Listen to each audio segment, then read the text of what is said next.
behalf of the organizing team for the International Conference on Compacting Antimicrobial Resistance, I extend a warm welcome to each and every one of you. A heartfelt thanks to all who have gathered here today. I'm Dr. Krishnasri Menon.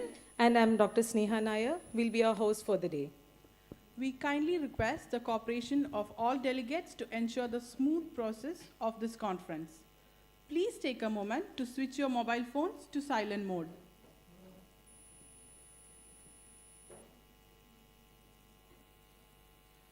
Thank you very much for your understanding and cooperation.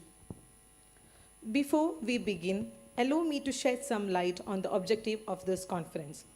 Antimicrobial resistance has emerged as one of the principal public health problems of the 21st century that threatens the effective prevention and treatment of an ever-increasing range of infections caused by bacteria, parasites, viruses, and fungi no longer susceptible to the common medicine used to treat them. The problem of AMR is especially urgent regarding the antibiotic resistance in bacteria. Over the several decades, to varying degrees, bacteria causing common or severe infection have developed resistance to each new antibiotic coming to market. Faced with this reality, the need for action to avoid the developing global crisis in healthcare is imperative. Without further delay, let us begin the first scientific talk of the day. Respected speakers, kindly adhere to the designated 30-minute time for your presentation. Let us begin with the first session of the day, drug resistance in intestinal parasitic infection.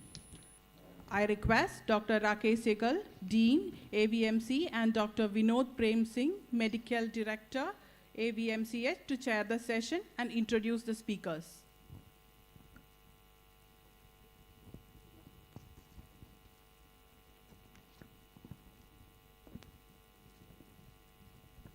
Well, very good morning to everybody. And today's session we are going to start with, antimicrobial resistance is not only bacterial resistance.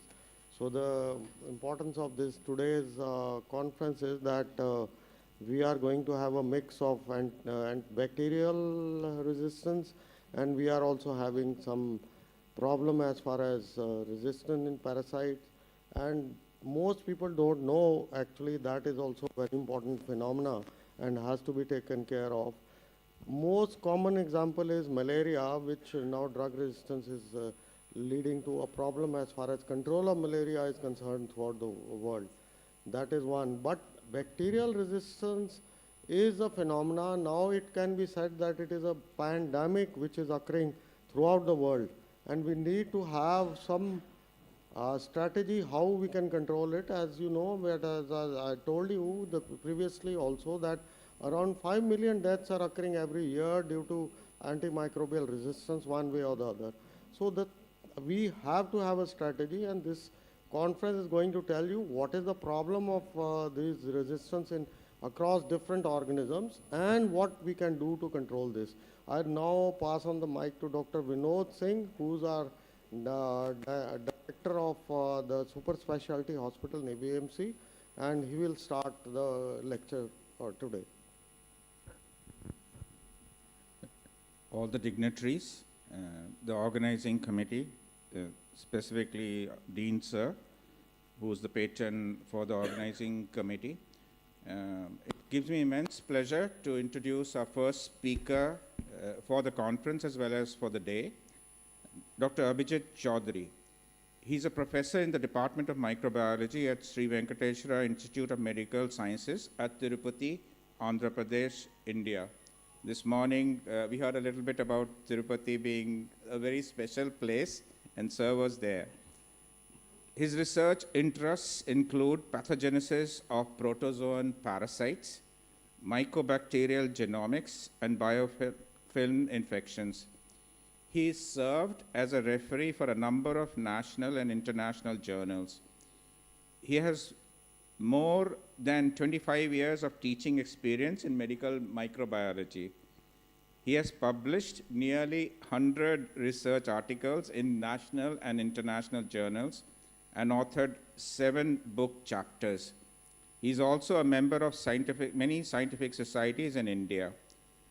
At present, he is the chief managing editor of Tropical Parasitology Journal. He was a member of Task Force for Curriculum Development for Laboratory Technology courses by the Ministry of Health and Family Welfare by the Government of India.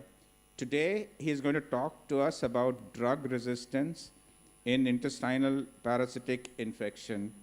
So we are looking forward to you and what you have to share with us. I'm not going to read out whatever I've been given to, but my personal experience has been like I remember in yesteryears, it used to be metronidazole, then I moved on to tinidazole, and now it is ornidazole. So there is history as far as I am concerned, and I'm eagerly waiting, and we are eagerly waiting to listen to what you have to share with us. So over to you, sir. Thank you. Thank you, sir. And respected chairpersons, my dear senior colleagues, esteemed senior colleagues, and my friends and students. So, well, the topic which I have chosen for today's talk is about a drug resistance of an intestinal parasitic infection, which is, I think, it's quite an uncommon topic because we have got a plethora of articles and talks and conferences and workshops on antimicrobial resistance related to bacteria, to some extent fungi, and also viruses. But I think not much work is being done in parasitic resistance and the resistance of the protozoa and the helminths to the various drugs which are used. So without wasting much time, I'll just go to the outline of my talk. So after introduction, I'll tell you about drug resistance in the protozoan parasites, followed by the helminthic parasites, then the factors which are responsible for resistance, then what are the challenges in determining drug resistance in parasites, then phenotypic and genotypic methods which are used for determining the drug resistance in these parasites. So, according to WHO, the drug resistance is defined generically as the ability of a parasite strain to survive or multiply despite the administration and absorption of a drug in doses equal to or higher than those usually recommended, but within the limits of tolerance of the subject. So that is the WHO definition. However, when we come to parasites, a better term which is, or a more common term which is used is treatment refractory, or sometimes we use the term cure rate when discussing this parasitic infection, as there may be many reasons for treatment failure, and only one of them may be the drug resistance, actual drug resistance. So, why the term treatment refractory is used in literature and not the term drug resistance? Because there are multiple problems. Because the number one is to test or confirm drug resistance in parasites is difficult, because for most of them routine culture is lacking. While some parasites may be cultured, but it is a cumbersome technique and may also alter the composition and genetic diversity of the parasite population, which was originally present in the infected host. So during culture, there may be genetic changes in the particular parasite. And last but not the least, that resistance marker of many parasites for various drugs are still unknown. So when we turn to the protozoan parasites, first let us take a look at Entaima histolytica, for which, as Sir said, that metronidazole or tinidazole, that is the nitroimidazole group of drugs, are the most common treatment choice for amoebiasis, intestinal as well as amoebic liver abscess. Now, the mechanism of action of these drugs is that they form the adducts with DNA, which induces DNA damage and arrests the cell cycle progression and oxidative stress that ultimately lead to parasite death. And the resistance in enzyme histolytica is linked with high iron-containing superoxide dismutase and peroxyredoxin and low expression of ferredoxin-1 and flamin reductase. In 2000, we have got a report by Wassman et al., who carried out in vitro culture of enzyme histolytica evaluating its susceptibility to metronidazole. And it was found that at a concentration of 12 micromole of metronidazole, only 28% of the cells were eliminated within the first 24 hours, reaching only 50% at 72 hours under strict anaerobic condition. And this 12 micromole is actually the concentration which is reached in the intestine, in the tissues, after administration of a standard dose of metronidazole.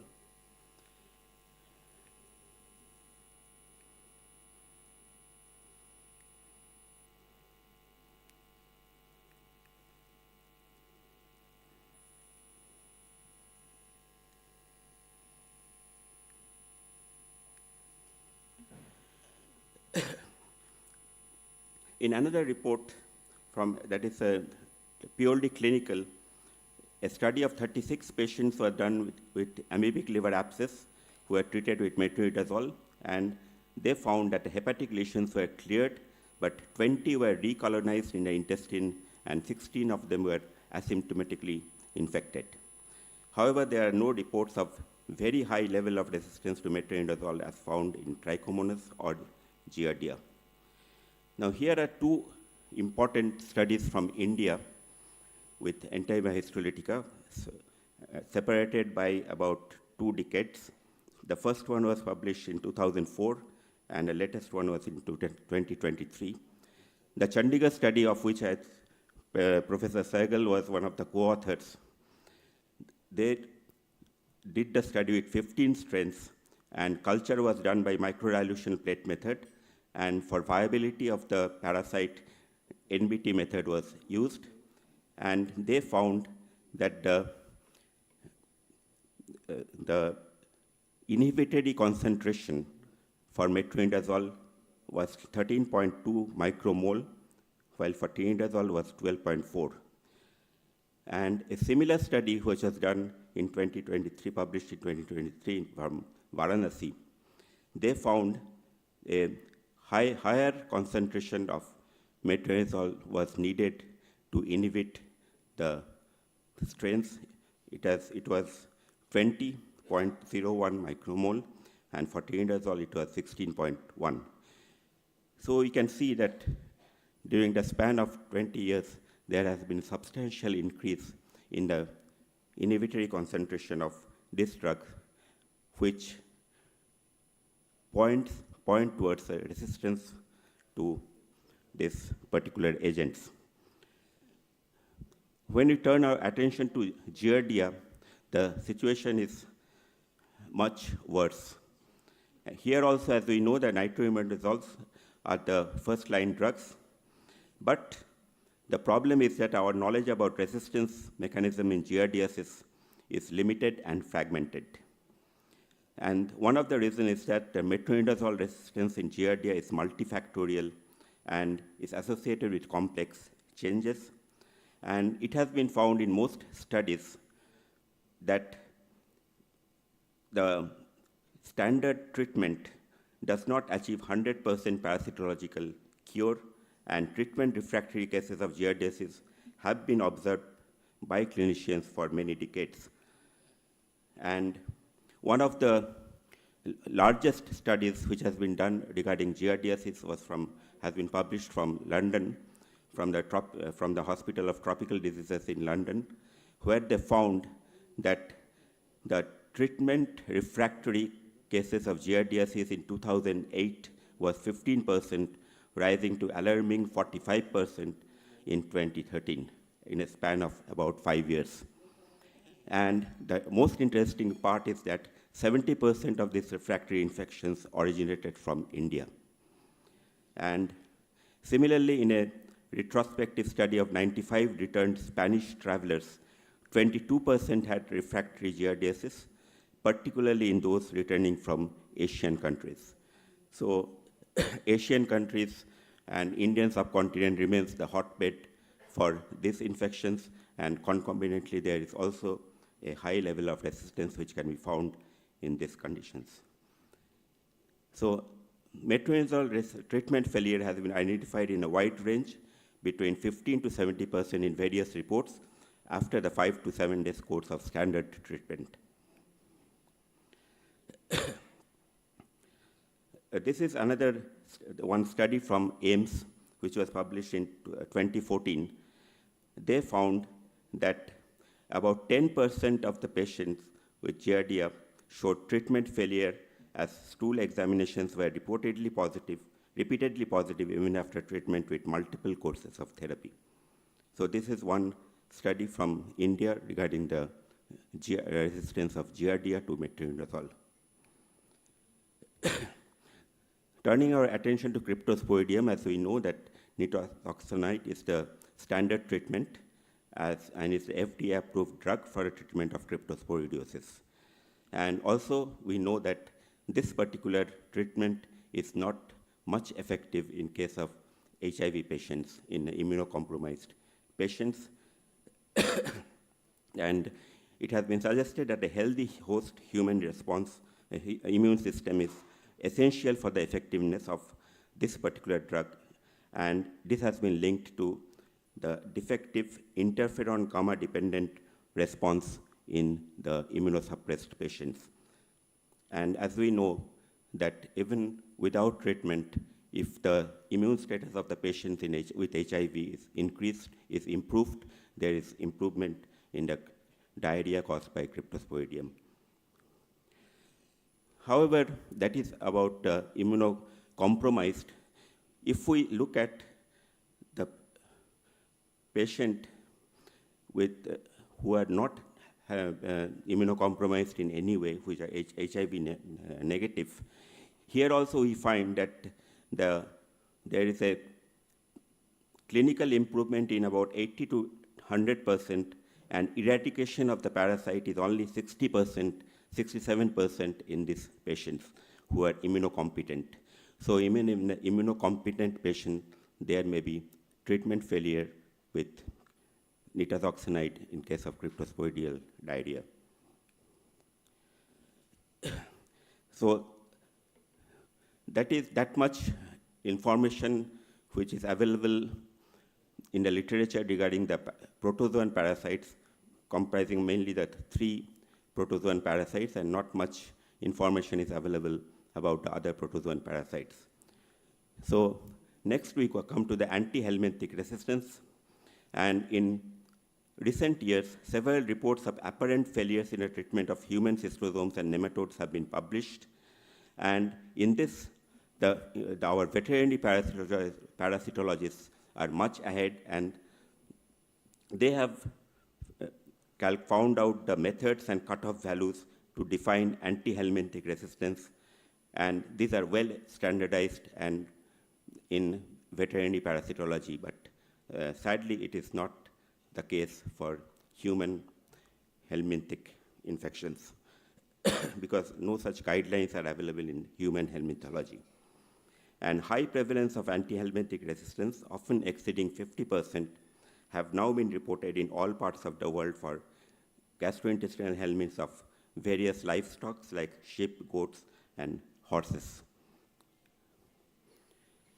So anti-helminthic resistance is a heritable loss of sensitivity of an anti-helminthic in a parasite population that was in the past susceptible to the same anti-helminthic, and it is transmitted from generation to generation, and it may be due to cross-resistance, it may be due to side resistance, or it may be multiple resistance. Now, what are the factors for the development of anti-helminthic resistance? Now, these factors have been well identified and studied in livestock, and the findings from the veterinary field can be extrapolated for human parasites as well.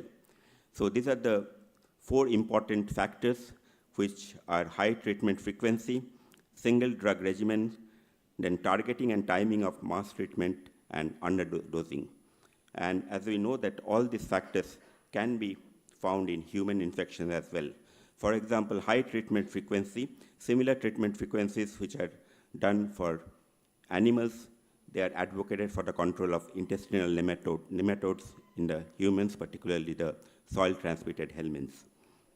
Single drug regimens, as we know that often a single drug, which is usually very effective in the first years, is continuously used until it is no longer works. And the same thing is there in human helminthology, because as we know that mebendazole or that albendazole, they belong to the same group and they have been used for decades together and still being used. So, and similar is the case for praziquantel for the treatment of cystosomiasis, which has been used for many years. And there has been no effective alternative till now. Then third is the targeting and timing of the mass treatment. The mass treatment, generally in livestock, nearly 100% of the animals of the herd or flock are treated. But in humans, when it is tried, compliance generally is less than 80% in community-based treatment, because people may be absent, they may be not interested, ill or pregnant, or sometimes only the children are targeted in a particular community. So if regular treatments are focused mainly on school-age children where participation is well controlled and even reinforced, then the situation and risk may be similar to that of the livestock treatment, where almost all the treatments, all the animals are treated at the same time. And there is not much absentees from the, or persons who are left out from the treatment. And lastly, the underdosing of the particular antihelminthic, which mainly is a problem in most of the developing countries, because the drugs may be shared or used at half or less the normal doses by the poor families.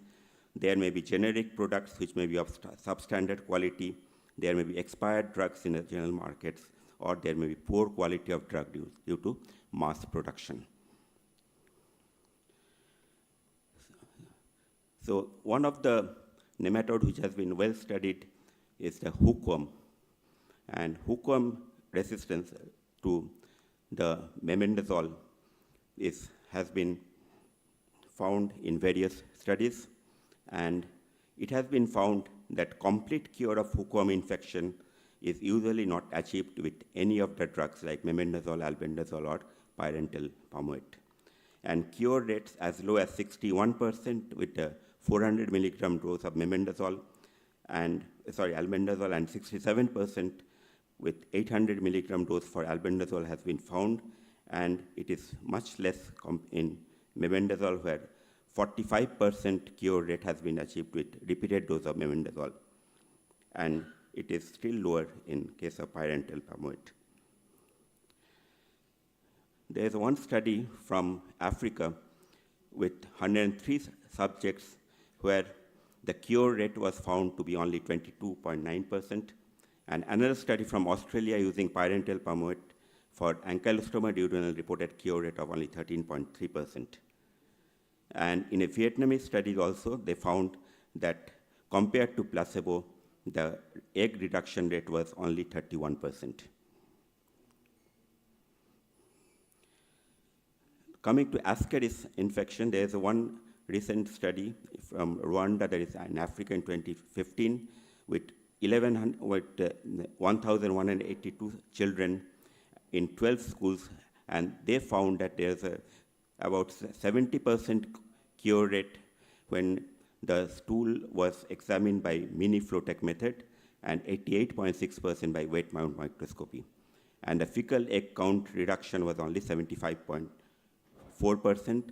So that means that there may be a substantial number of actual drug resistance, because fecal egg count reduction rate of less than 95% indicate reduced efficacy. And this particular information has been found in the veterinary parasitology.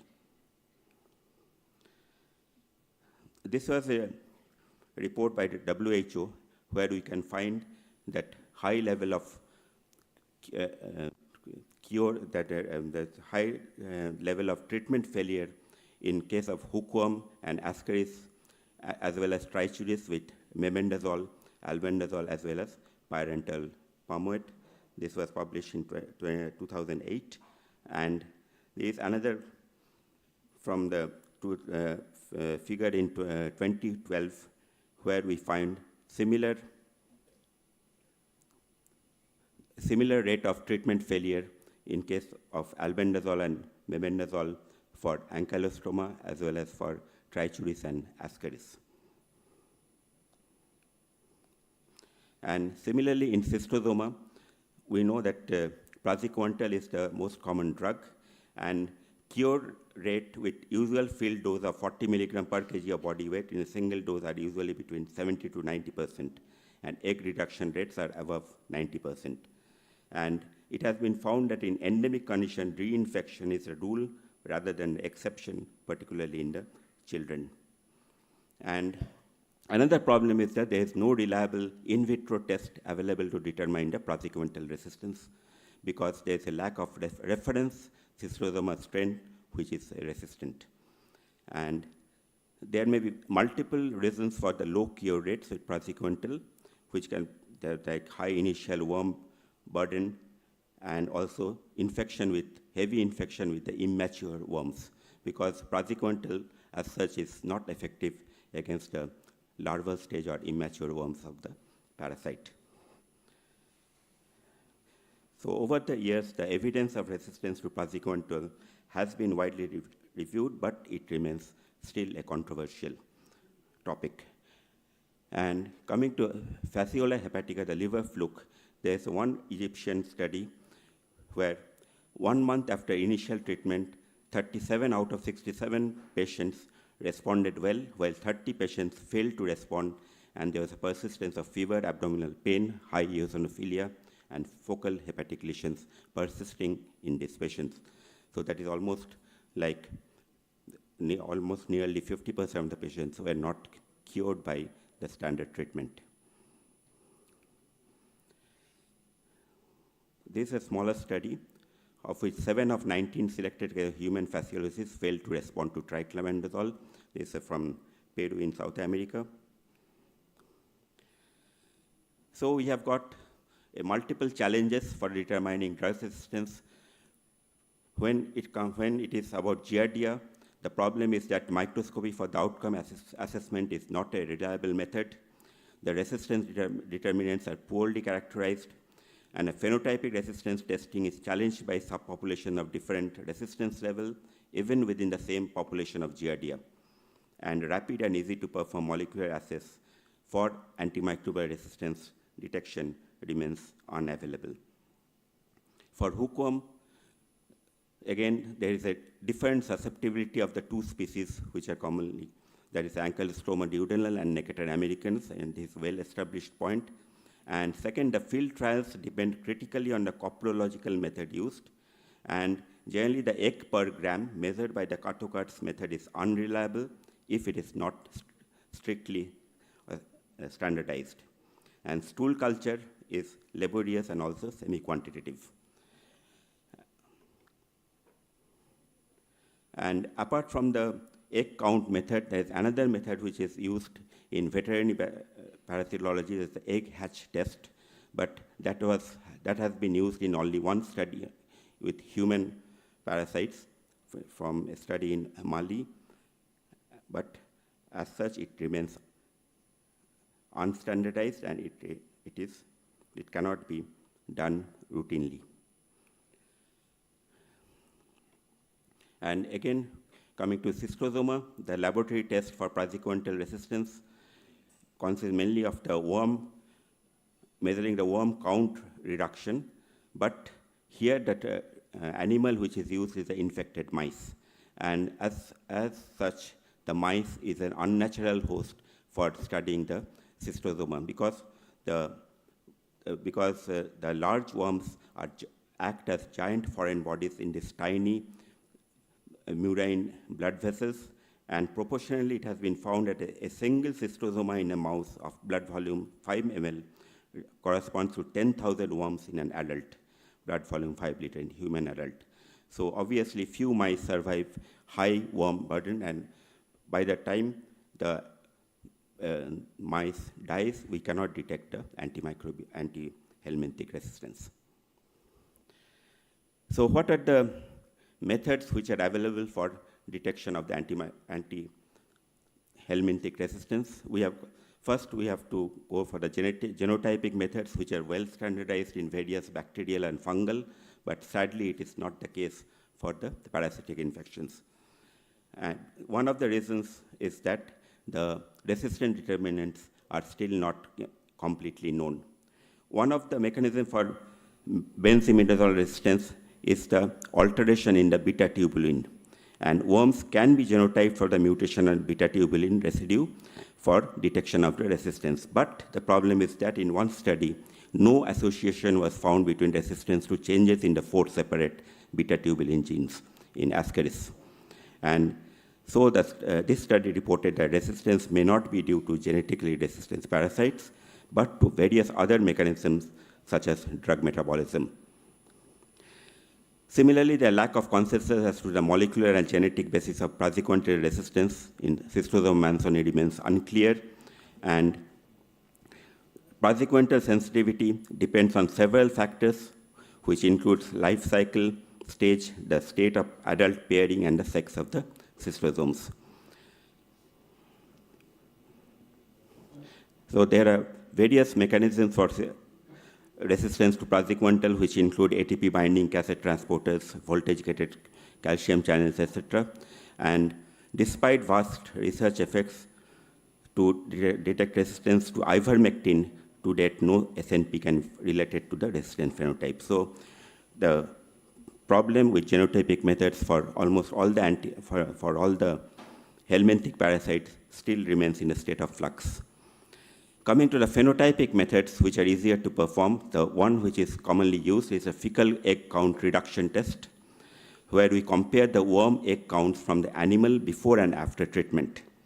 And resistance is evident when 2 requirements are met. This is from the veterinary parasitology studies, that is, the percent reduction in egg count is less than 95%. And number 2 is that lower limit of its 95% confidence range is equal to or less than 90%.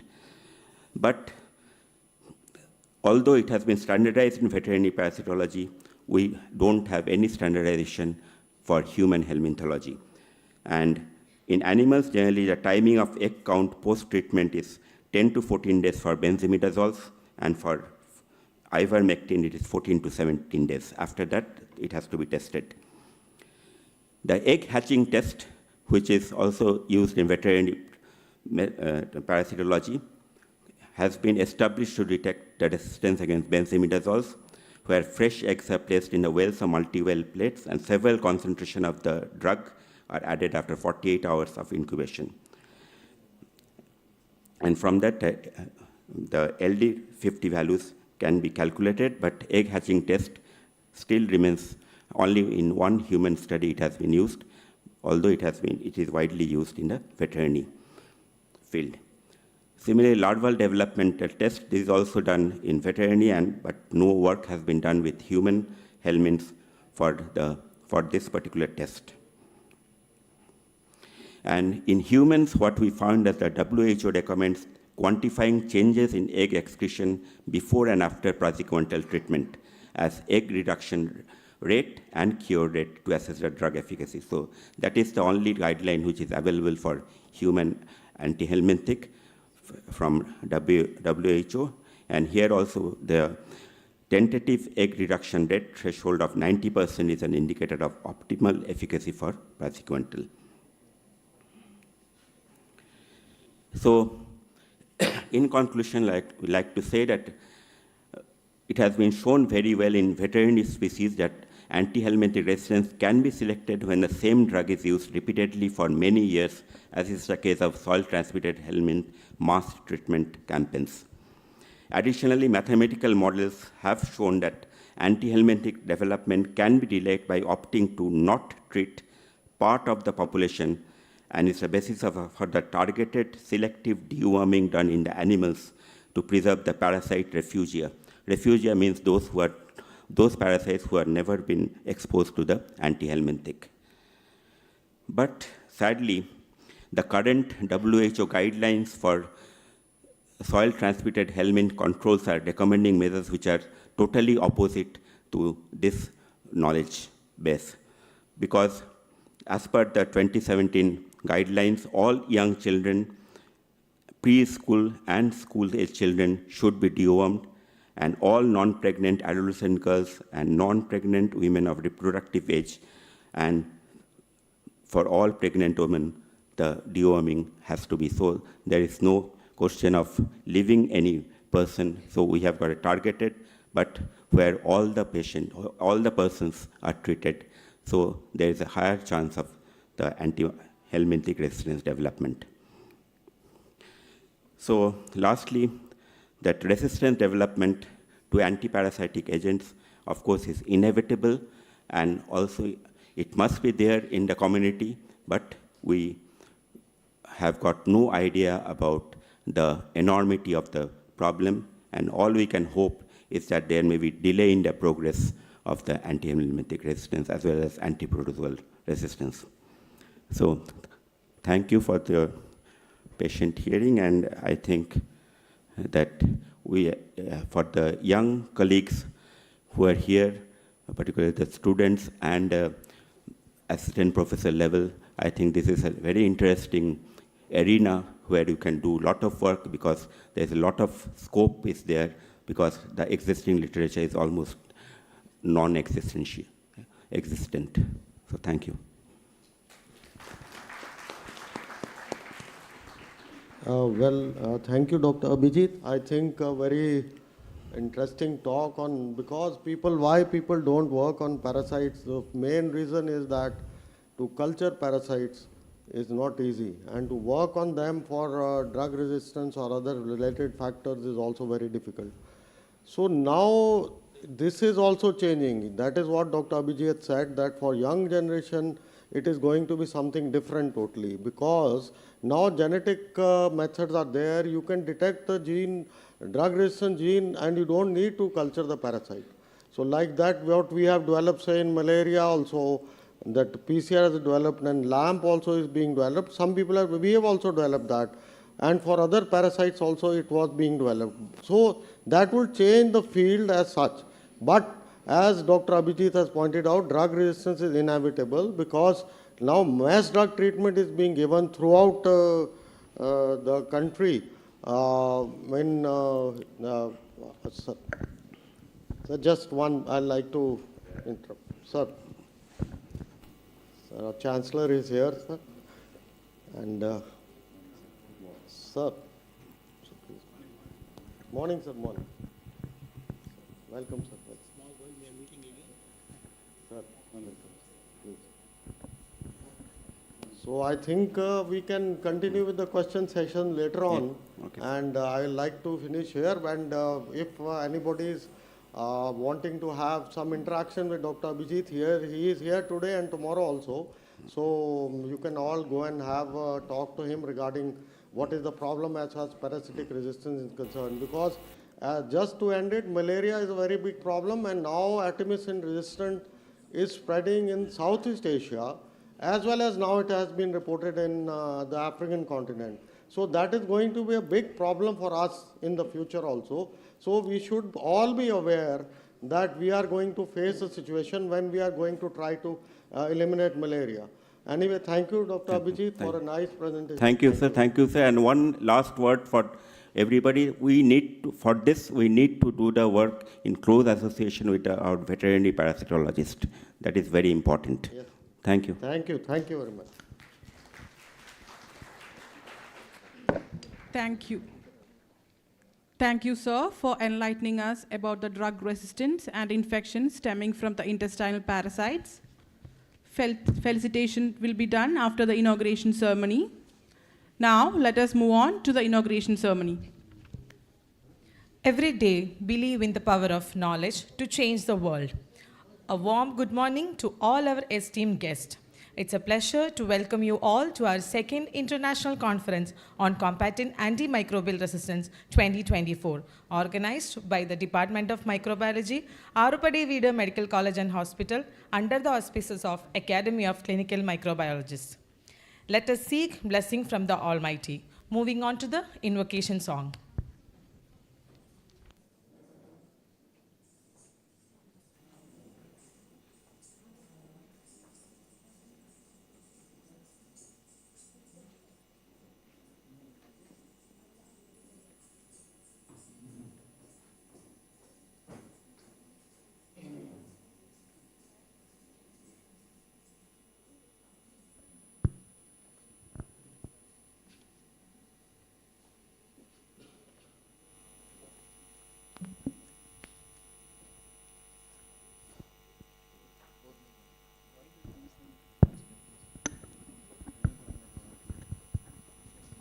Please rise up for the invocation song.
I kindly request all the guests to take their seats now.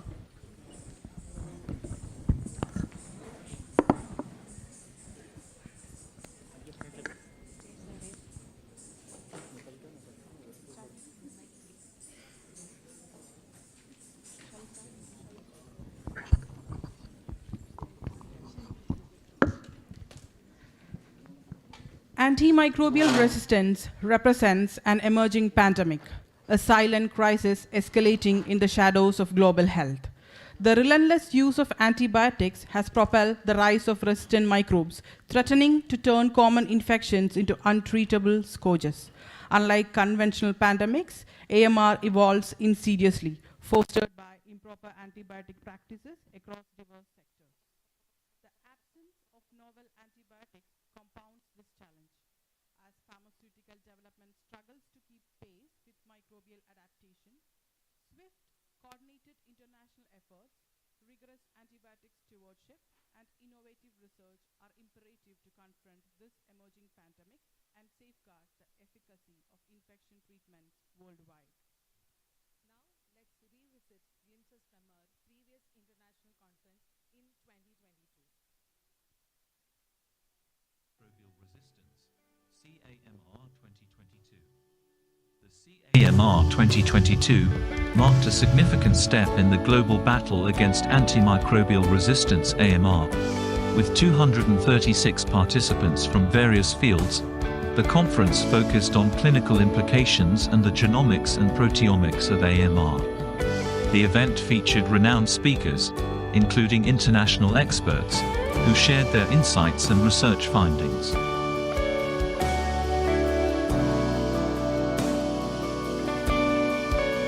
One of CAMR 2022's notable highlights was the stakeholders meeting, where experts stressed the importance of environmental surveillance in addressing AMR. This gathering fostered a commitment to ongoing discussions and greater stakeholder involvement in combating AMR. The conference also celebrated outstanding contributions, honoring Dr. Vishnu Bhatt with a Lifetime Achievement Award and recognizing Dr. Harmani Debarma with the Young Researcher Award. The outcomes of CAMR 2022 undoubtedly paved the way for future efforts in the fight against antimicrobial resistance. Now, we eagerly look forward to the second International Conference on Combating Antimicrobial Resistance, CAMR 2024, building upon the achievements of its predecessor.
Bhakti, I request all our delegates to please occupy the dais.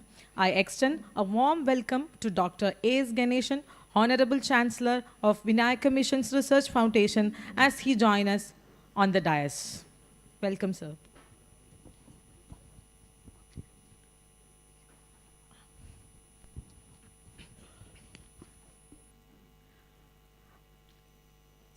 I now invite Mr. Suresh Samuel, sir, member of the Board of Management at VMRF, to join us on the dais.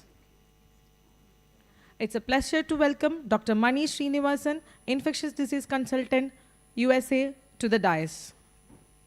Next, I request Professor D.M. Thapa, sir, Dean of Research at JIPMER, to take a place on the dais. Let's also welcome Dr. Manju Rahi, Director and Scientist at ICMR, to the stage.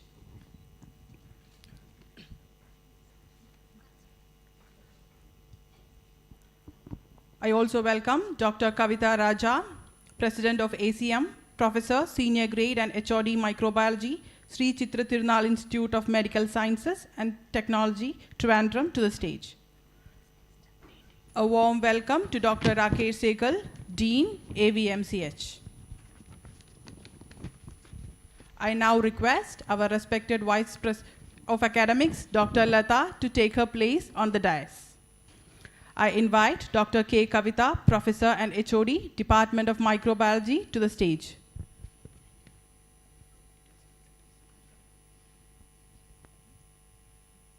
Thank you all. I request the organizing chairperson, Dr. R. Lata, Vice Principal, AVMCH, to welcome the gathering.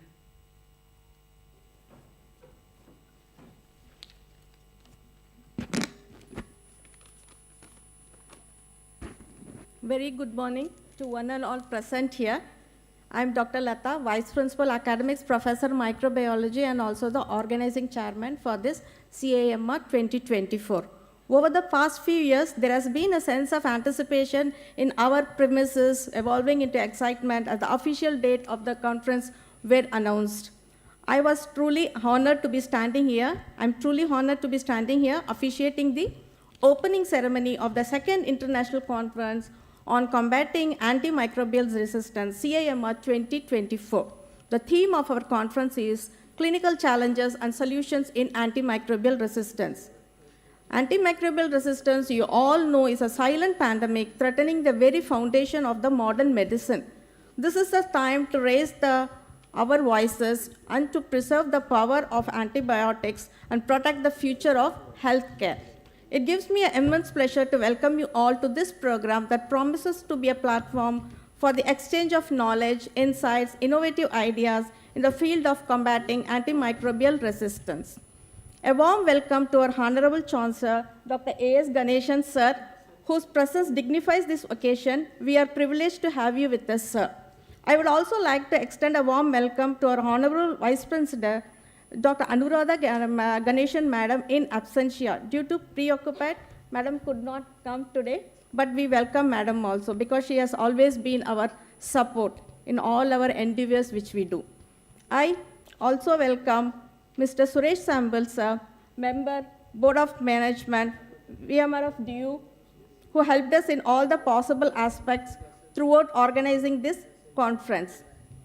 And let me extend a warm welcome to our esteemed chief guest, Professor D.M. Thapa, Dean Research at JIPMER. He readily accepted our invitation and we are honored by your presence. Next, I would like to welcome Dr. Mani Srinivasan, Infectious Disease Consultant from USA. I would like to welcome our guest of honor, Dr. Manju Rahi, Scientist G, Director ICMR VCRC. We are delighted to have you here, Madam. And also I would like to invite Dr. Kavita Raja, Professor Microbiology from the Sri Chitra Tirunal Institute of Medical Science and Technology, Trivandrum. And my heartfelt welcome extends to our Dean, Dr. Rakesh Sehagal, the Institute Dean, whose unwavering support and patience have been invaluable throughout the planning of this program. We are also honored to have with us our Provost, Dr. P.F. Kotor, And a warm welcome to all our leadership team member of AVMC, Dr. Vishnu Bhatt, our research advisor, Dr. Mahalakshmi, Dean HPE, Medical Superintendent Satish Kurvilla, and Dr. Jai Singh, Director Hospital Outgrowth, and all Medical Director Dr. Vinod Prem Singh, DMS and Vice Principal Dr. Rajan and Dr. Lakshmi Jatia. Also welcome all the HODs, section heads, head of the institutes of our AVMC campus, all the faculties from all the departments present here. And I extend a warm and cordial welcome to our distinguished guests, resource persons, chairpersons, and all the delegates from various institutions who has joined us today. Our AV team and also our sponsors. Thank you for being a part of this remarkable gathering. And I look forward to a highly enriching and insightful conference. Thank you, and let's begin our journey of knowledge here. Thank you. Thank you, ma'am. It is now time to illuminate the lamp. Light symbolizes knowledge and wisdom. To solemnize the special occasion, we request the dignitaries in the dais to illuminate the lamp.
Thank you all.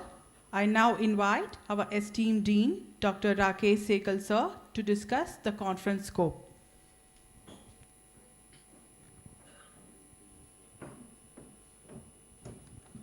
Well, wishing everybody a good morning and a warm welcome to all of you to Pondicherry.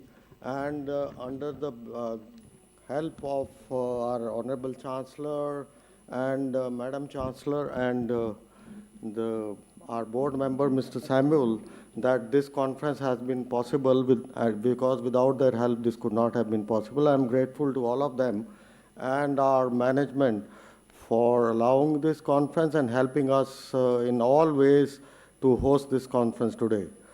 So, well, the conference topic is one very important one, antimicrobial resistance. So, antimicrobial resistance actually is become a global pandemic in true sense, because as per the WHO's 2023 estimate, around 5 million deaths are occurring due to the problem of antimicrobial resistance. And mind you, all of these deaths are preventable. And who can prevent these deaths? We ourselves can prevent these deaths, because antimicrobial resistance is developing because of our own mistakes which we are committing. Now in the first talk, as you have all heard, just for parasites, actually parasites, the resistance is not that common, people are not too bothered, but it is coming up. Why? Because of misuse of antiparasitic agents. So this misuse of antibiotics started after Fleming discovered penicillin, and penicillin resistance was reported long ago. Now, after that, whatever antibiotic you are producing, new antibiotic, resistance develops. Why? Because we don't have at least in India, there is no law to curtail the use of antibiotics. We can get any antibiotic over the counter, and you can use it. And self-medication, well, you use Google Baba, and self-medication is a norm now because people just read and they self-medicate, and that is another problem which we are facing. But anyway, in hospitals, why this resistance is occurring? Because a proper antibiotic policy or stewardship is not there.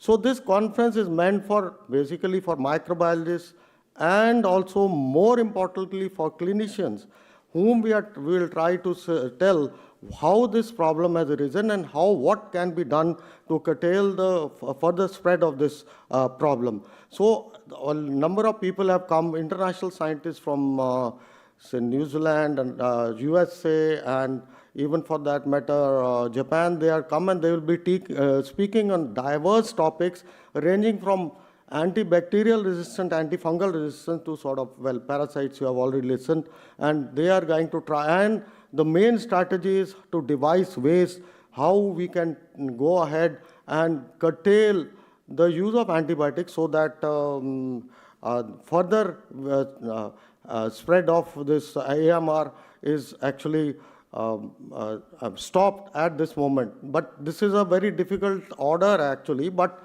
still I think if we start now, we can do some real good work and stop the spread. That is all I have to say today, and I hope that you enjoy the academic sessions as well as Pondicherry, which is an old French town. And once again, I welcome all of you to this town, and I hope you have a good stay and an academic session. Thank you.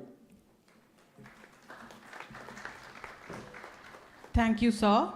Moving on to the next part of our program, we have the felicitation ceremony.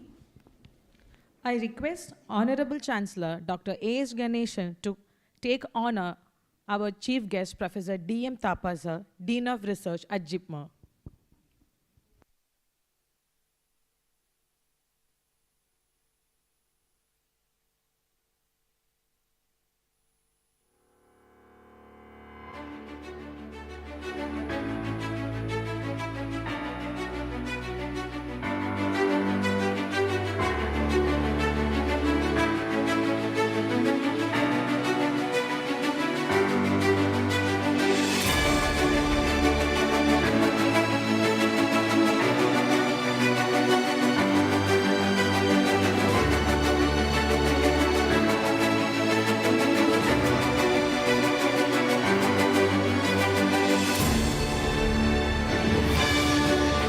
Thank you, sir.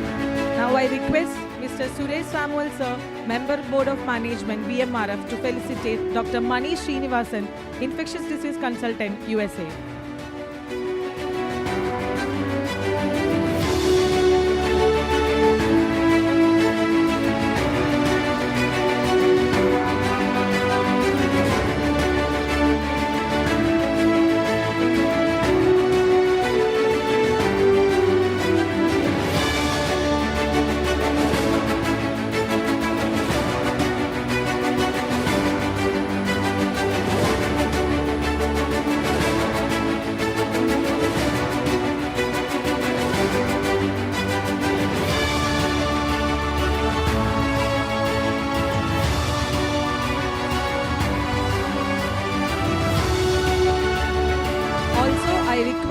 Respected Dr. Rakesh Sekal, sir, Dean, Arupari Veeru Medical College and Hospital, to felicitate Honorable Chancellor Dr. A.S. Ganesh.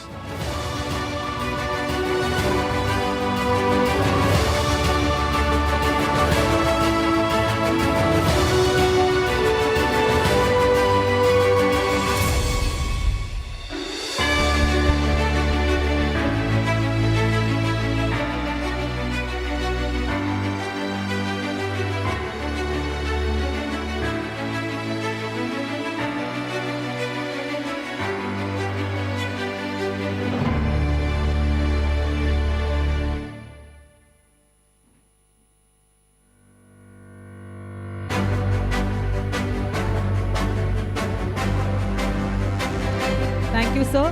Now I request Dr. R. Lata, VP Academics, Arupari Veeru Medical College and Hospital, to felicitate Mr. Suresh Samuel, sir, Member Board of Management.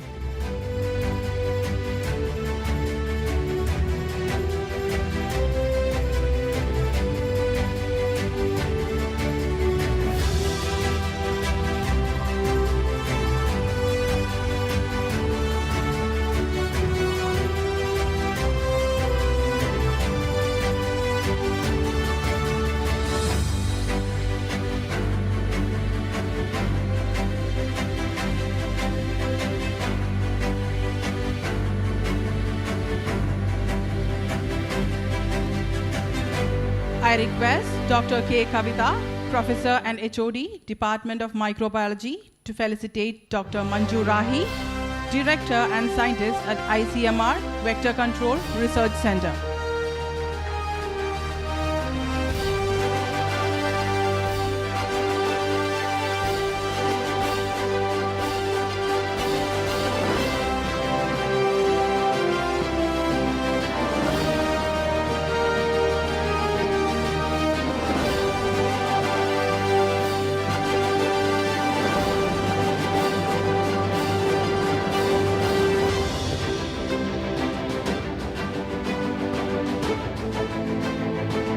Now I request Dr. Rakesh Sikal, Dean, AVMCH, to felicitate Dr. Kavita Raja, President of ACM, HOD Microbiology, Sri Chitra Tirunal Institute of Medical Sciences, Trivandrum.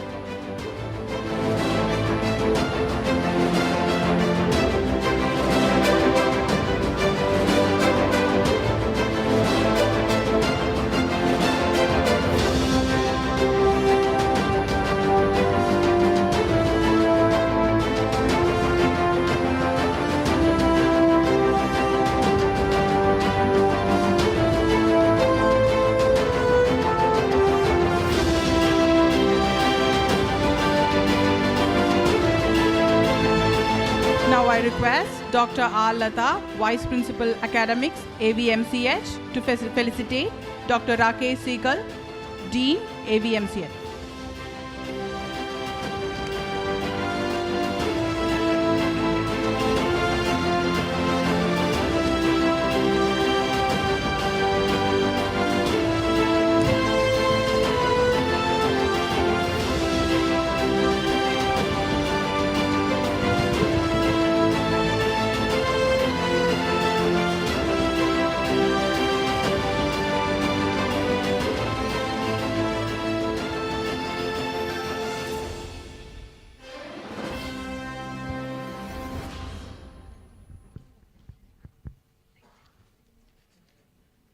Thank you all.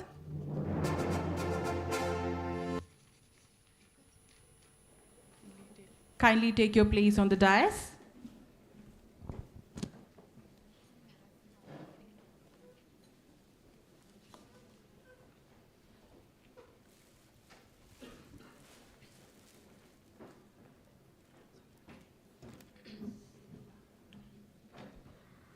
I am pleased to invite Dr. A.S. Ganeshan, Honorable Chancellor of Vinayaka Mission Research Foundation, to deliver the presidential address.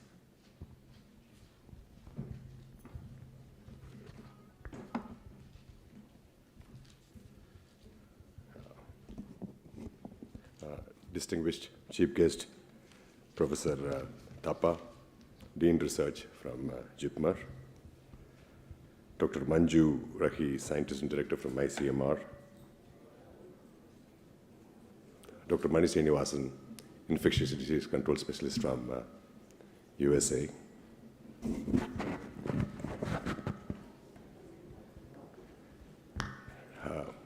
Dean Dr. Rakesh, our proposed Dr. Kotur, other distinguished guests who are on the dais, doctors, specialists, speakers who have come from various parts of the country and abroad for this 2 days international conference on combating antimicrobial resistance, CAMR 2024. This is the second international conference organized by the Microbiology Department of AVMC. I'm proud to say that the first one was a very successful one, and to continue with that, they've taken effort to organize this second conference. And I am told that several speakers have come today to participate in this 2 days conference. And the scope, as the Dean highlighted, is to combat the challenges of indiscriminate use of antibiotics that is proving to be a menace in this country and in many parts of the world. So I'm sure that the deliberations that is happening in today and tomorrow will help the regulators to find some pass some meaningful laws to regulate the usage of antibiotics and antimicrobials. And I would like to congratulate the chairperson, Dr. Lata, VP Academics and Professor of Department of Microbiology, our organizing secretary, Dr. Kavita, Professor and HOD of Microbiology, Dr. Pramodini, Professor, and other members of the various committees, the Joint Organizing Secretary, Dr. Pramodini, Scientific Head, Dr. Kavita, Science and Publication Committee, the Treasurer, the Joint Treasurer, the Technical Team, and the Registration Committee for putting up a wonderful show. And I wish you all the very best and a very meaningful interaction in the next today and tomorrow. That will be immensely useful for researchers, scholars, and students alike. Thank you very much.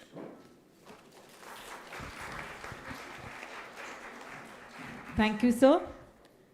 Joining us for the presidential address, we are honored to have Mr. Suresh Samuel, sir, member of the Board of Management at VMRF.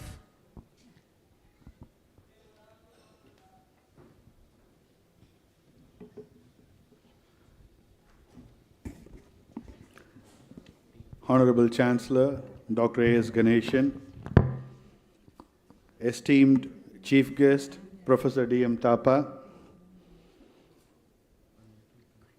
Dr. Manjurai, Director, ICMR, VCRC, Dr. Anuradha Ganeshan, Vice President in absentia,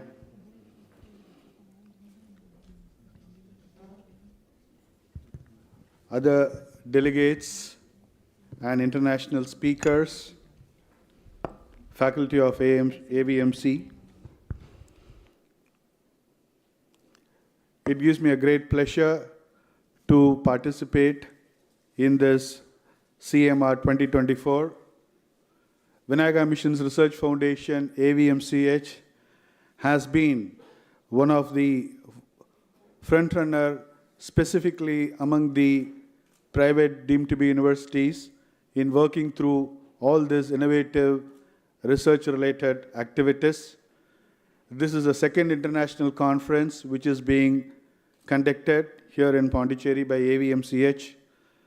There has been a continuous focus in terms of the research-specific activities in VMRF, be it at a community level, be it at an academic level, and also on international issues and challenges, what we see within the clinical and also on the microbial aspects.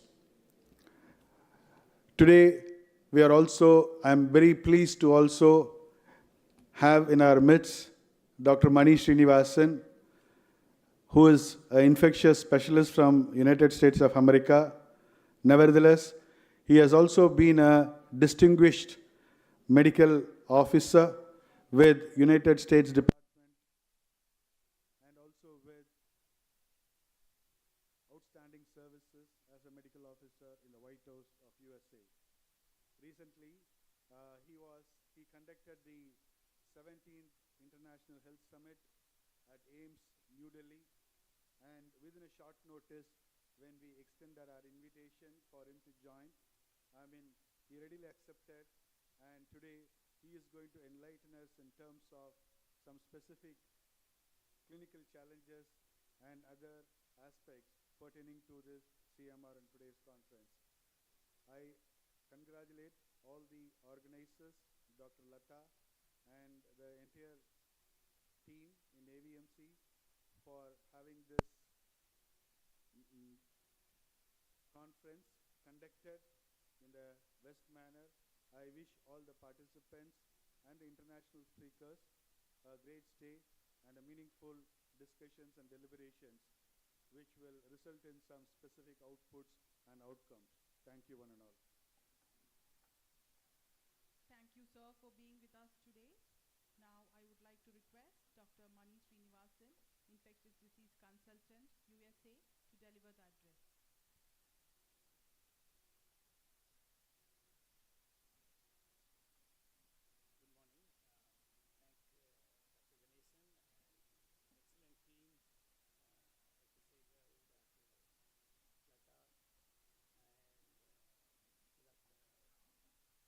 So many other doctors are here.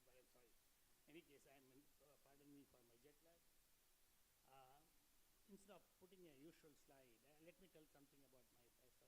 I did my training, initial training in Stanley Medical College, and then moved on to the US, where I did my postgraduate training in medicine and infectious disease for 3 years. 2 years was clinically oriented, and one was bench to bedside.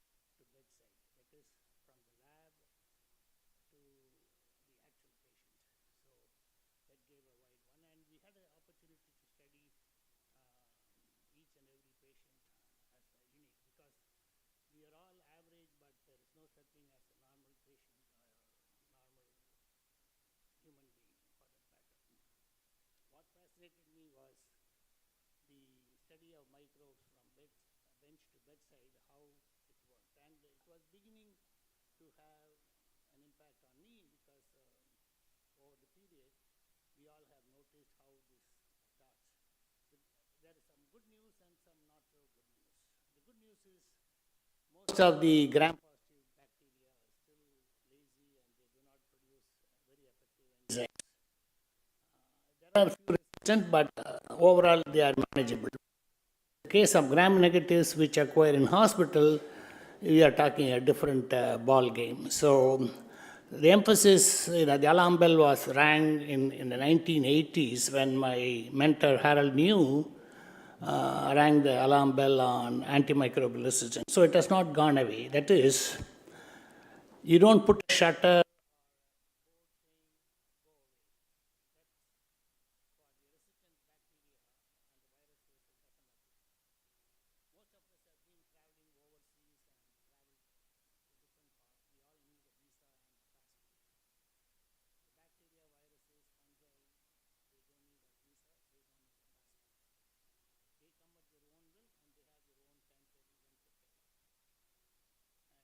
everybody has been following they have their own timetable. So it is not confined only to bacteria that the resistance is happening. It's happening in viruses, it's happening in fungi, and last but not least, is also happening in tuberculosis. So there is no one field, because it's always been a challenge.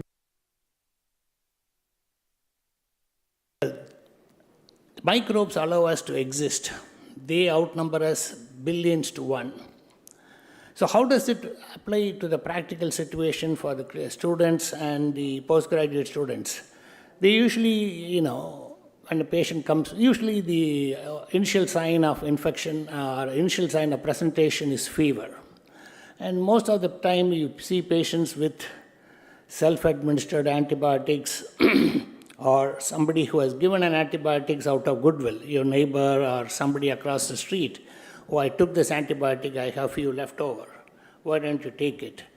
So actually they are doing more harm than good by prescribing, but that's the nature of the host or the friendly situation. So even now we deal with unique situations. What does the family do is to try to look at the medicine cabinet and see what they can take first.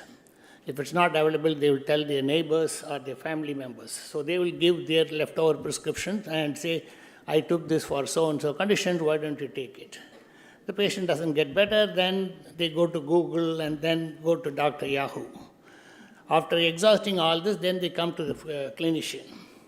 So by the time they come, they are already pretty sick or not in very good health. Either clinical presentation of infection varies from head to foot. So the key point is that the underlying host dictates the outcome of the infection. As you all know, if you have a E. coli sepsis in a normal person, such as somebody with a mild high blood pressure, as opposed to somebody with diabetes who has got an impaired white cell response, as opposed to someone with an immune-compromised host with radiation therapy or oncology. So the same E. coli, the outcome depends upon the antibiotic that you give. In that case, you will see obviously, there's one with the antimicrobial problem where resistance or likelihood of improvement will be less in patients with impaired immune cell response, such as somebody with cancer chemotherapy or radiation therapy. In essence, in other words, the host tells, so you need to know what your patient background is. So one size doesn't fit all, and you go back to the drawing board asking for history. Has there been any issues, or have you been taken any medicines, and the whole lot. So those are all very crucial factors. Now after you admit, you stabilize the patient, and most of the time we start antibiotics on an empirical basis. We order the cultures, but we don't wait for the cultures, depending on the severity and the presentation of the illness. Obvious reasons, if we don't have the same luxury of, no offense meant to the computer guys, they can fix the glitch for 48 hours later. In clinical conditions where it's a life-threatening situation, you don't have the luxury. Of course, after 48 hours, you will have some backup, and then is the time, and even then, you should really make it a point to discuss with the microbiology colleague and get for the guidance. And also parasitology, or depending upon what condition it is. It is very imperative, because to know what the patient is, the patient usually will tell whether he or she is improving after 48 hours. So that gives only two choices. Either your diagnosis is wrong, or you are giving incorrect dosage, or you are dealing with another factor that is such as resistance. So by knowing the background of the patient and the history that you got and the clinical presentation, you will have a fairly decent amount of guessing games. Because you don't get results immediately except for a few occasions, but suppose if you're doing a lumbar puncture, you get the results. But other conditions, sepsis is still a clinical diagnosis as far as yesterday. So you give the antibiotics in that usage. The second part is most hospitals do not have an antibiotic formulary. That is, one drug should be the workhorse for common conditions like elective surgical procedures. If you ask for somebody, say, give prophylactic dose, there is no fixed answer. I had a chat with some of my colleagues. I said, how many days do you give? They said, 5 days. 5 days? 7 days. That's not prophylaxis. Prophylaxis is confined only to 2 or 3 doses. And then another sticky wicket is sticky issue is that somebody who has had a hip replacement goes for a dental surgery. And again, the orthopedic surgeon would have told the patient, you must take antibiotics. As of yesterday, there is no single evidence to show that antibiotic prophylaxis works for dental procedures. However, since the orthopedic surgeon says they do. The most important thing is we all have read about endocarditis prophylaxis. American Heart Association, everybody has it. If you scratch and scratch, you will find there is not one single iota of evidence that antibiotic prophylaxis works in endocarditis prevention. Because none of our patients come with a cannula in the neck, they are not rabbits. We deal with human patients. So the animal models are transferred to the humans and they make a recommendation. And of course, you look at the guidelines, guidelines keep changing. AHA guidelines, Infectious Disease Society of guidelines, all these guidelines keep changing. So guidelines are not carved in stone. That is the second take-home message for you, anyone who wants. The crucial point is that, okay, in the hospitals and in the outpatient setting, there has to be judicious use of antibiotics, as many of you would have experienced that in using 1 is good, 2 is better, 3 is best, that's not going to work. You want to use a focused treatment like a rifle instead of a shotgun approach, because shotgun approach, all it does is promote antibiotic resistance and doesn't help the patient. The third important thing, you don't know which drug worked for the patient. So that is another issue that one has to keep in mind. So there will be a temptation from the pharmaceutical representative to use, this is gardamycin, next to God, this is the drug. No, don't fall for it. Think very clearly what you will do if it is your family member. Think again twice before you start prescribing the most expensive drug. And I'm sure there's been a lot of promotion on quinolones, and in our experience at least, we don't use quinolones very well. Even for the anthrax thing took up, the drug of choice was considered quinolone, but We all know anthrax is a lazy bug and still responds to good old penicillin. But nobody wants to prescribe penicillin. But maybe it's not economically viable, but that is the state-of-the-art situation. You also, every clinician, every medical student should make it a point to visit the microbiology lab or the parasitology lab. Because that is, whenever you deal with a patient of unknown or a fever of unknown origin, that is where you want to start as a point. That is, see what the blood culture, urine culture, sputum culture comes. Then you try to study each and every organism and then approach the patient. It is one bug a day, one drug a day, as far as antibiotics are concerned. Please let me know if I'm running out of time so that I can stop. I have a few more minutes. Oh, okay. Okay, then I will stop here and then thank you again for allowing me to talk to you about my views on this.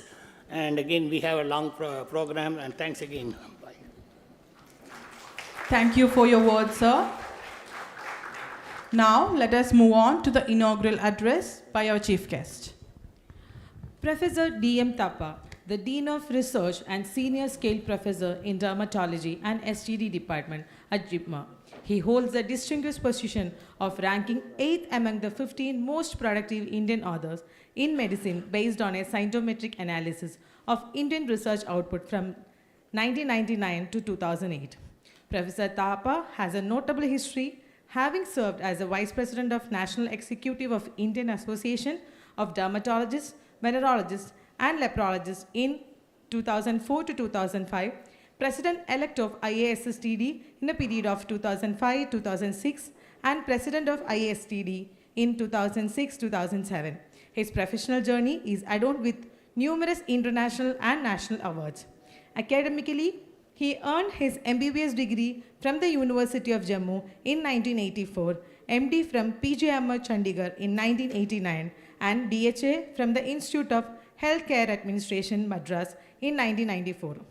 He also holds fellowship from the International Medical Sciences Academy and the National Academy of Medical Sciences. We are honored to have Professor D.M. Thapa with us to deliver the inaugural address.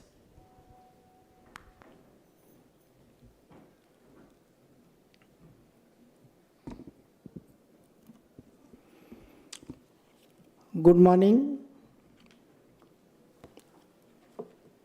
respected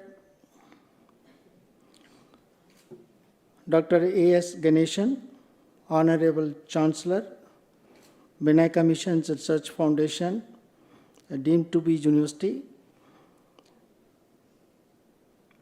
Mr. J. Suresh Samuel, Member Board of Management, Dr. Kavita Raja, Shri Chitra Tirunal Institute, Trivandrum, Dr. Manju Rahi, Scientist G, Director, ICMR, BCRC, Dr. Mani Srinivasan, Infectious Disease Specialist, USA, Professor Rakesh Saigal, Dean, ABMC, Dr. P.F. Kotur, Provost, ABMC, Dr. Lata, Organizing Chairperson, Dr. Anuradha Ganeshan, Dr. Kavita, Organizing Secretary.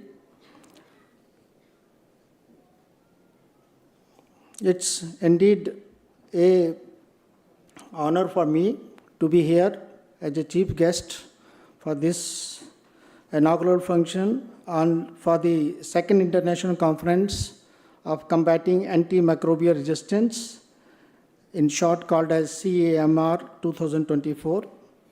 And it is a pertinent to the present day because antimicrobial resistance it will take us back to the era when we did not have a penicillins.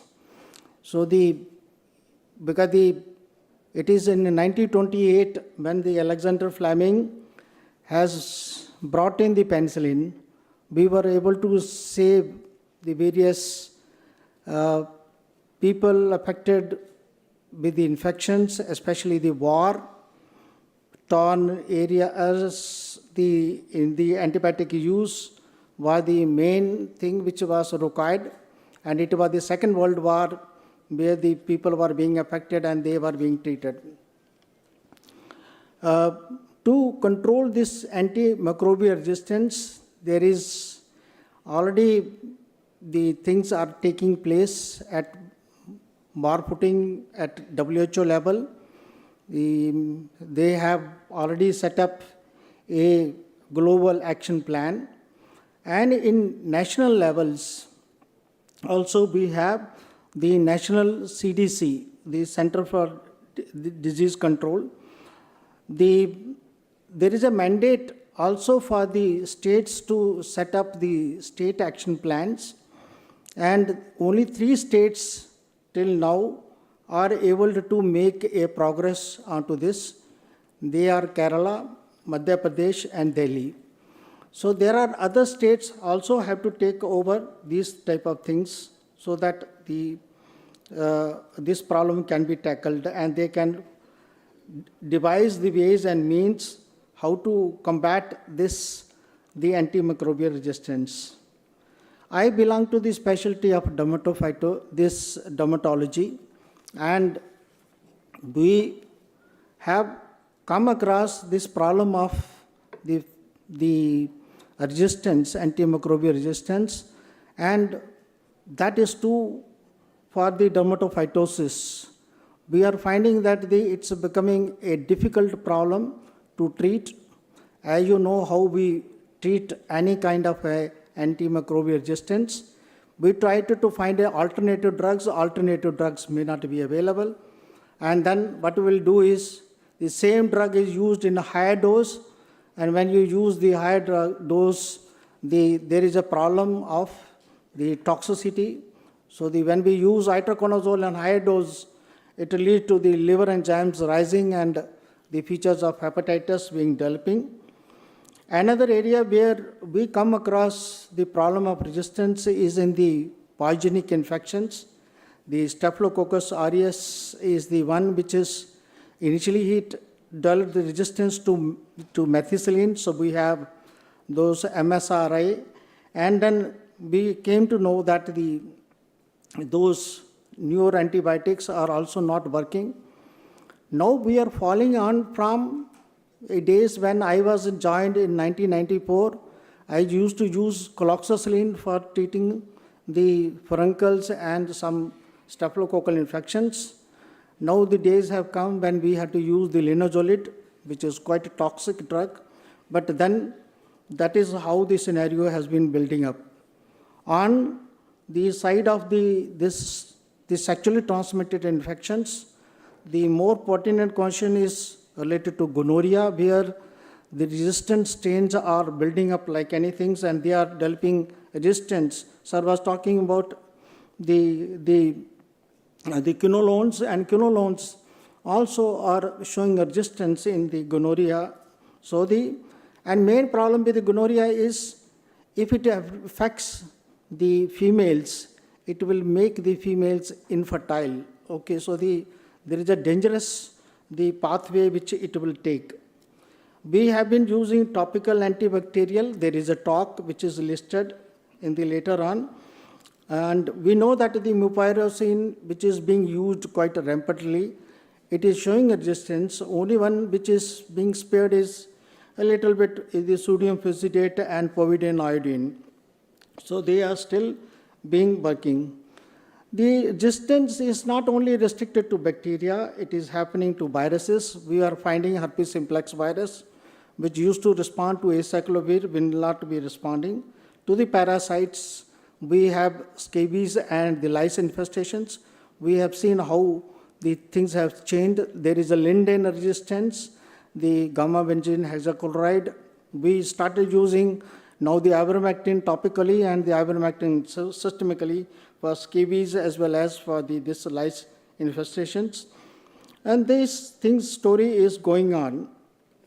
We need to bring a multi-pronged strategy in this combating the problem of the antimicrobial resistance, because alone we as a clinicians and microbiologists will not be able to combat this problem, we need to involve even pharmacists, environmentalists, veterinary specialists, because we note that there is a problem not only in it's restricted to the pathogens, which is only related to human beings, but these pathogens are present in the environment. Pollution is a major problem.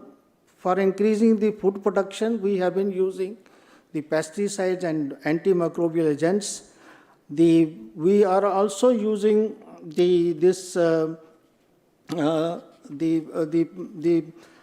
is a multi-resistant organisms which are developing.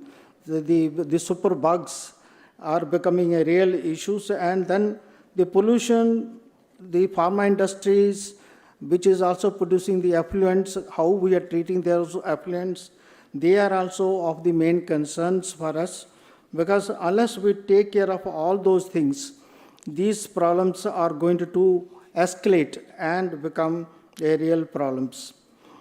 Self-medication has been the point of discussion. We know that the self-medication is quite rampant, and because antibiotics are available in plenty, in the state of Punjab, 73% of the populations treat their minor health illnesses and chronic illnesses through self-medication. So you can think about that how the recent report which is published in the Hindu on 4th January, that states that the 50% of the antibiotic use is only for the preventive purposes, and 94% of the antibiotic use is for the empirical grounds. Only in 6% of the cases we have a confirmed infection on the basis of which we are using the antibiotics. There are two significant issues with self-medications. People may not be aware about that the self-medication could be dangerous, especially in relation to the quinolones, the ciprofloxacin. If you use for a long time, it can produce tendinitis, tendon rupture, and aortic dissections. So unless somebody is aware about it, he will land up with the orthopedics department, but he will not know the use of this, why this has happened. And if he has not asked the history about the use of ciprofloxacin, this could be the reasons. And then the use of antibiotic, we use narrow spectrum antibiotics, the first line, and then only we should switch over to the broad spectrum based on the sensitivity of the things. I think I have said quite a bit, and my predecessors also spoken quite a degree of it. We need to know about how our consumption of the food which is we are consuming, how they are being treated. The chicken you are eating is how much antibiotic is being given, how many those growth hormones being injected into them. So we need to deliberate on various issues on this antimicrobial resistance and how to combat this problem, and we need to make a policy decisions, and the government has to act and the state also had to act, because the health is a state subject, so that has to be tackled at the state level. So there has to be state action plans. With this, I thank the organizers for giving me this opportunity to share my ideas on antimicrobial resistance, and thank you everyone for patient listening. Grateful for your meaningful thoughts, sir. It's my pleasure to welcome Dr. Manju Rahi ma'am, the guest of honor, to address the gathering. Dr. Manju Rahi, serving as Director and Scientist G, Vector Controlled Research Center, Puducherry, brings a wealth of expertise with an MD in Community Medicine and postgraduate diplomas in Epidemiology from Government Medical College, Miraj, Maharashtra, and the Public Health Foundation of India. She has made significant contributions to her field. We are pleased to have you here today, ma'am. At the outset, a very warm welcome and my heartfelt gratitude for inviting me here, and the kind of ideas which are flowing and the thoughts and the important subject of antimicrobial resistance, which is the focus of this program. It's absolutely critical and crucial at this juncture. especially when we are targeting so many neglected tropical disease for elimination. In addition, we have tuberculosis. Dr. Sahgal just mentioned before this function opened up about malaria. And antimicrobial encompasses antibacterial as well as antiviral, antifungal. So all the infectious diseases which are targeted by these antimicrobial agents are open to this threat. And more than any time before, I think today is the most crucial time when we are moving ahead and we are talking about, we just suffered COVID pandemic. We were worried about resistance to the drugs available, and we don't know what is the most effective drug against most of the viral infections. So I think it's a very important subject which has opened up today and will be a focus of these program in these coming days. Having said that, the previous esteemed speakers have all spoken about the most critical important points here. Coming from research point and public health, I also feel that it's extremely important to talk about the approaches we require to combat antimicrobial resistance. So the theme of the conference is combating the threat of antimicrobial resistance. And one of the esteemed speakers did speak about involving veterinary sector, animal sector, environmentalists, and other stakeholders, national public health programs, nodal agencies like National Center for Disease Control and under Ministry of Health and Family Welfare, and National Control of Vector-Borne Disease Control Program. So these are different stakeholders which need to come together and talk about it. On the international scenario, we have FAO, WHO, which always talk about it. And involving the animal sector, Sir spoke about chicken. There is a sector of fisheries and the import of animals from other countries. We have national porous borders on the borders of Nepal, Bangladesh, where there's a free flow of animals and fishes coming to our side. And there is a rampant use of antibiotic in the animal sector. Are we looking into it? So there is a usage, rampant and indiscriminate usage of antibiotics on human side, on animal side, on fishery side. So there are multiple avenues where the threat continues. But this being a medical college and the environment of and a hub of medical colleges in Pondicherry, I think AVMC can take a lead role in beginning some research and doing some very pertinent research on good clinical practices, prescription audits of the prescriptions given by the clinicians for the public use, for the patient's use.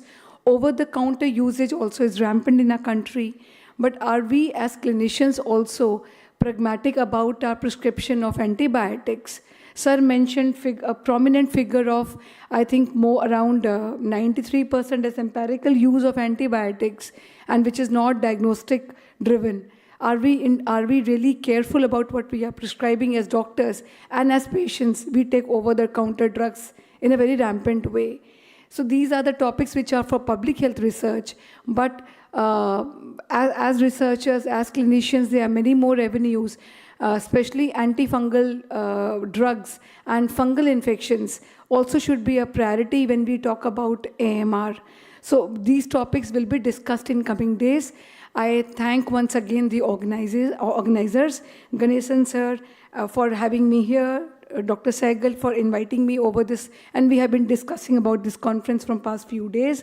Thank you once again, and all my best wishes for a very successful program. Thank you. Thank you for sharing your valuable insights. We appreciate the depth of your expertise, ma'am. Now, let's move on to the release of Souvenir and SAJHS Journal with academic calendar. With great enthusiasm, we have prepared our souvenir for the conference. First, move on to the release of our calendar of events and SAJHS Journal. Calendar of events was first published in 2021 by Arupade Veeder Medical College as initiated by Dr. P.F. Kotur. This event calendar serves as a comprehensive guide to all stakeholders AVMC about the academic activities including conferences, CME, workshop, student council activities, NSS activities, and also gives the details of various committee meeting schedules. From this year, the calendar will also include yearly planner so that the faculty need not maintain a separate diary.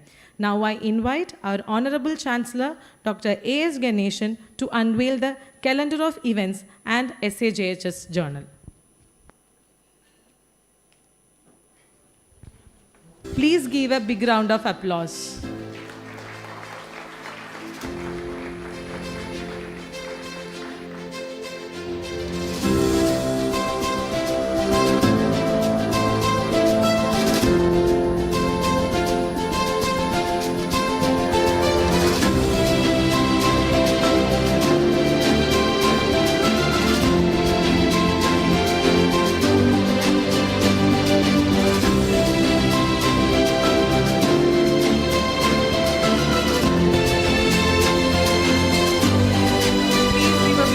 Applause.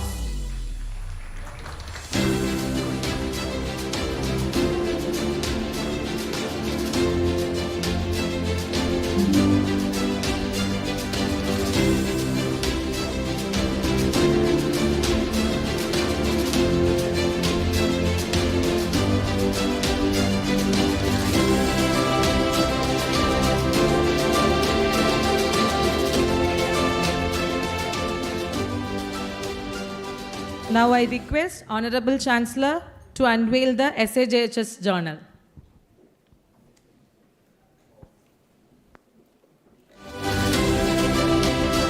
Please give a big round of applause.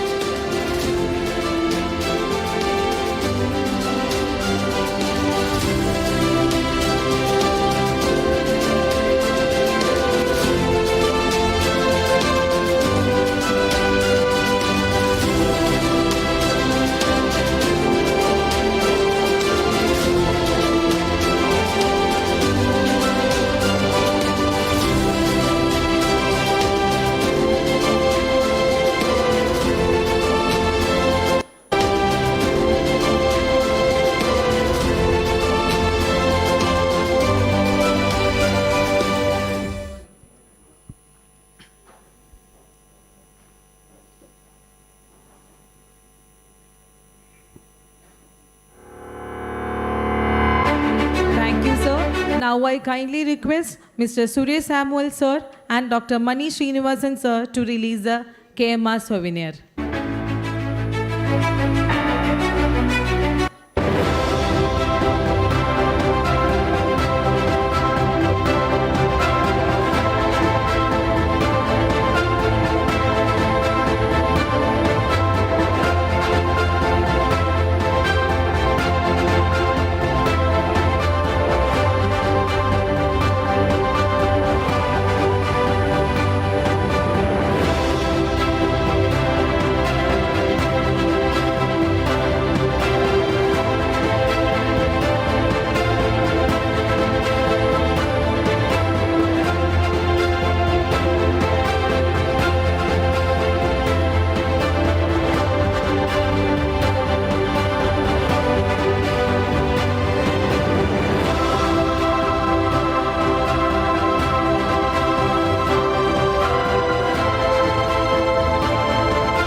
Expressing our gratitude, I invite our esteemed Organizing Secretary, Dr. K. Kavita, Professor and Head of the Department of Microbiology, to deliver the vote of thanks.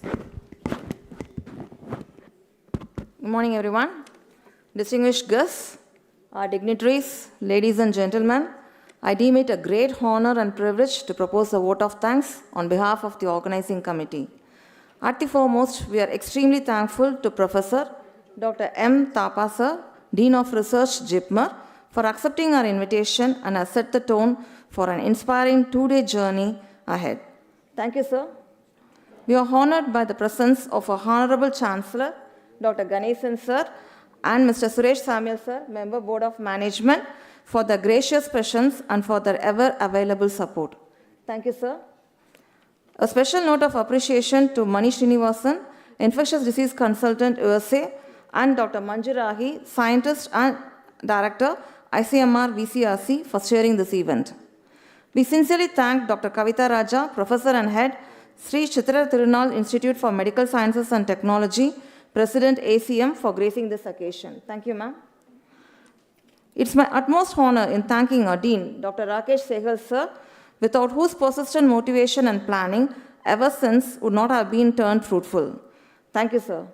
We sincerely thank Dr. Vishnu Bhatt, sir, our advisor for medical research, Dr. Mahalakshmi, Dean HPE, our medical superintendent, Dr. Satish Kurvila, sir, our Dr. K. Jaisingh, Director of Hospital Growth and Outreach Services, Dr. Vinod Prem Singh, Medical Director, our DMS, Dr. Arnachalam, Dr. Shankar, our VP Vice Principal, Dr. Rajan, Dr. Lakshmi Chatia, Student Affairs, for all the gracious contributions provided.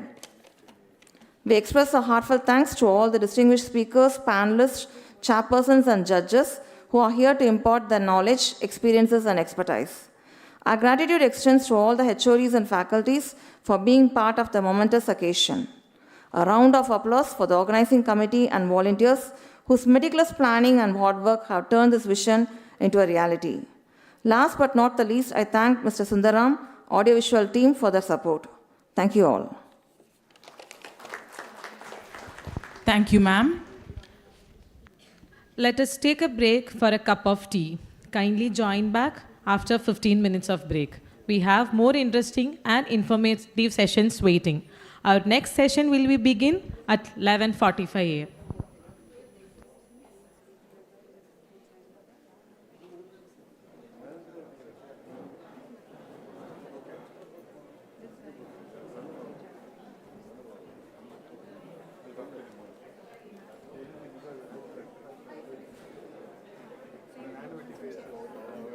Car எல்லாத்துக்கும்